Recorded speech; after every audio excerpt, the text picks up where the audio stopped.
ऐसे मिलल बा कि 2-4 दिन में हमारा साथे ना रह सकेला। काहे हो का हो गए सुना कबहू न रहेला घर 4 दिन हो, कबहू न रहेला घर 4 दिन हो। ए सखी हो पियावा चलावेला थ्रेसर मशीन हो, ए सखी हो पियावा चलावेला थ्रेसर मशीन हो।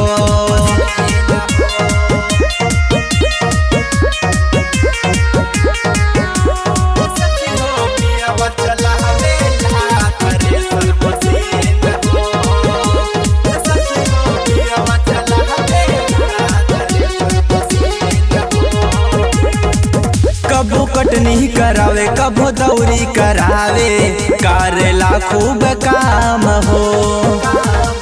जब ले रहेला चैते महीनवा है साथी, करेला नाही आराम हो। कबो कटनी करावे कबो दौरी करावे, करेला खूब काम हो। जब ले रहेला चैते महीनवा है साखी, करेला नाही आराम हो।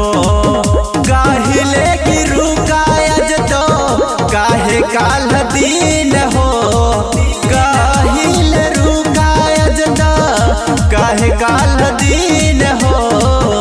हे सखी हो पियावा चलावेला थ्रेसर मशीन हो, हे सखी हो पियावा चलावेला थ्रेसर मशीन हो।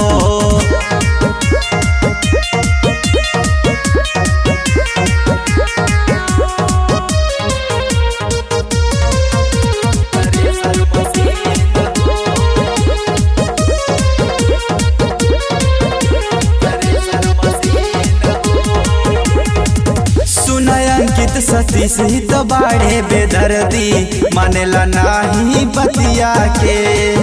अरे इनके वियोग में सुतेली हम ता कोरा में लेके तकिया के। सुना अंकित आकाश ही तो बाड़े बेदर्दी, मानेला नाही बतिया के। अरे इनके वियोग में सुतेली हम ता कोरा में लेके तकिया के। कबहू दिखावेला ना प्यार वाला सीन हो, कबहू दिखावेला ना प्यार वाला सीन हो। ए सखी हो काम चलावेले थ्रेसर मशीन हो, हे सखी हो अंकितवा चला